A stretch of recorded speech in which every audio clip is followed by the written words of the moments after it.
What's up, ladies and gentlemen?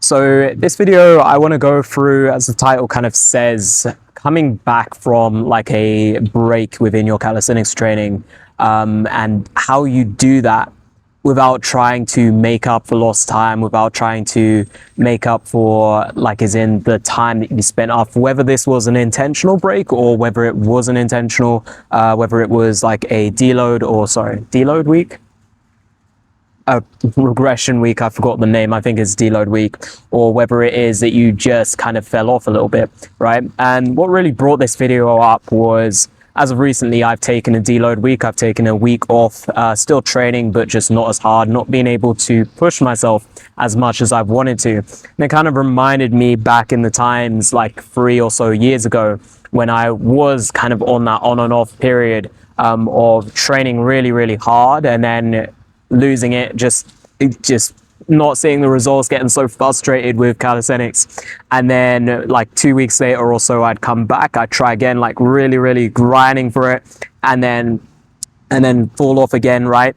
All of those times that I came back and then lost it, came back and lost it, was me trying to make up for the time that I'd lost, or the time that I felt like I should be further. Because it's like, if I had just worked in those periods, that if I just trained in that period of time, I would be so much further than right now. I would have gained so much more. So I need to work harder to make up for that lost time. And you're never going to make up lost time. Like, we all know this, right? We know it, like, logically, but we don't really want to accept it. We don't want to accept the fact that we need to actually just take the loss and then move forwards. What really kind of doesn't help, and I'll kind of be open to accepting blame for this as well, because it is social media, right? It is when you go online onto social media and you see people showcasing all of their good progress, all of their results, right? They're showcasing all of the good side of their training. You see that and think, like, why can I be like that in 3 months or so? They only took like 1 month or 2 weeks to learn the full plant, right? It's something ridiculous. Sometimes people lie, sometimes they kind of just showcase like certain situations or whatever, right? There's never the whole picture or the broad picture, right? We don't know the goods, the bads, the ups and downs of someone else's story. We all just post the good side. We all just want to showcase, oh, this is what makes me special, right? And again, I do post like the shit that looks cool, right? I do post like things like my good holds and stuff like that.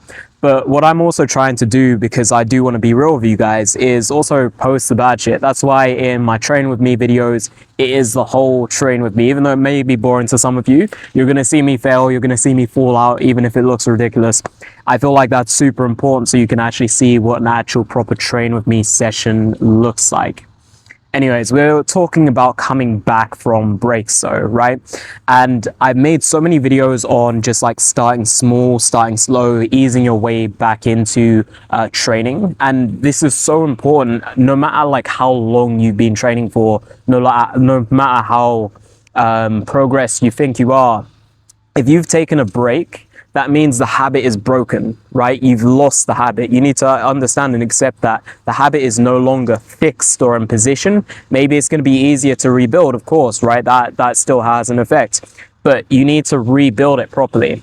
And the only real way that you're going to rebuild this habit or come back into it properly, where you actually stick to this and you actually start enjoying it again, is by building it up slowly. Because I can fully comprehend that I can do something that takes 5 minutes, right? I can almost instantly accept that, okay, I'm someone that brushes my teeth in the morning, right? Or no, let's do a better one.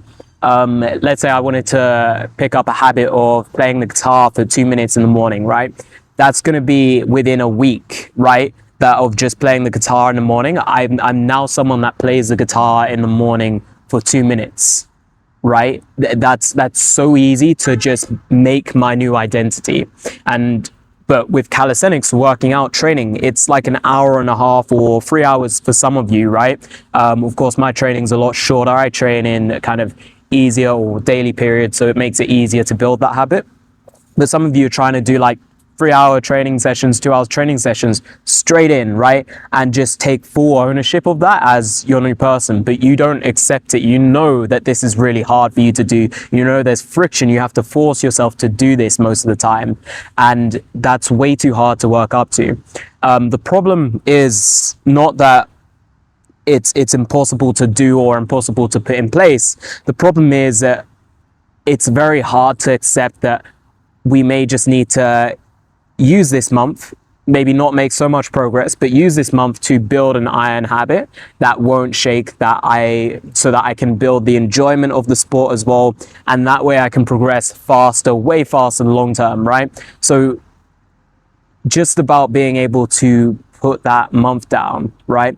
And again, this is if you're coming back to calisthenics, if you haven't done the sport for a while, and it can be across any sport really, but if you, even if it's just your starting period as well, right? Or whether it's a deload, right? Not necessarily that you need to completely restart from a deload. I'll kind of make that a separate point, but if it's like a month that you haven't trained, right, because of inconsistencies, then you need to rebuild it from a point that you know you can do. It doesn't have to be 5 minutes, but it has to be something that, okay, I feel like 20 minutes is easy. I can definitely do that. Just getting myself back into it and just focusing on the main points that I need to focus on, or the enjoyable things, just to get myself back into that habit. Then same thing, well, not the same thing, but with the deload weeks, right? Because you should still be doing some work in the deload week. You're not completely taking a break from it, but then coming back, you can't have any unrealistic expectations of, oh, I've deloaded, I've rested, so I should be like shooting, should be shooting forwards. The first couple days or maybe even week of your deload week, right, it's going to be just rebuilding most of the time, or just rebuilding, teaching your body and re-getting used to that intensity, right? So having those unrealistic expectations is really what's going to hold you back.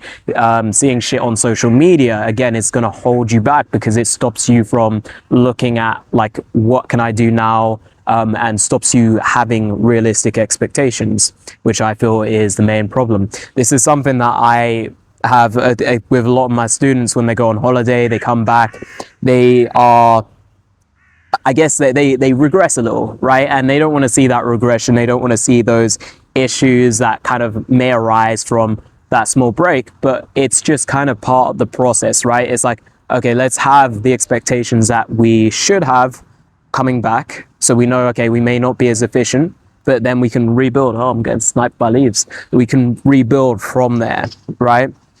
Anyways, guys, I'm gonna cut this video short. That's really all I wanted to talk to you guys about. Really just scale your expectations down, right? Build an iron habit, and then you won't have to worry about this anymore. If you guys do want any assistance with your training, with just learning new movements in calisthenics, or actually building a sufficient base within calisthenics so you can enjoy the sport, so that it's more like a game, as I always kind of preach, then there's going to be a link or a coaching link down in the description. Just click that. And if you are interested, we've got some new form it's like a WhatsApp group. It's like a form checker WhatsApp group. You can post some of your clips each week. I can't guarantee everyone's clip will be seen, but it's a new group that I'm trying to bring up.